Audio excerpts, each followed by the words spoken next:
Isinumbong sa pulis si John Oliver Menegrito matapos siyang makitang may nakaipit na balisong sa shorts sa may Commonwealth Avenue, Barangay Old Balara pasado hating gabi. At nang kapkapan ng mga pulis si Menegrito. Nakita nga po namin yung balisong dito niya. Kaya nung kinapahan po namin siya, dito rin sa kaliwang bulsa niya, andun po yung may shabu po doon na nakalagay. Nakaipit sa shorts ng suspect ang isang 29 at plastic na naglalaman ng inestimang kalahating bulto ng inihinalang shabu.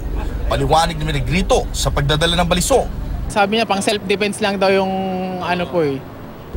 Hindi naman niya itinanggi na dala niya ang inihinalang shabu, ngunit sabi niya ay nautusan lamang siyang dalhin sa San Mateo Rizal ang item, kapalit ng 500 piso. Kanino mo raw iaabot yan? Wala po siyang sinabi, basta may lalapit daw po siya sa akin doon. Nakadetain ngayon sa QCPD Station 6 sa Menegrito na naharap sa mga kasong paglabag sa Dangerous Drugs Act of 2002 at illegal possession of deadly weapon. Jay Sabale, GMA News.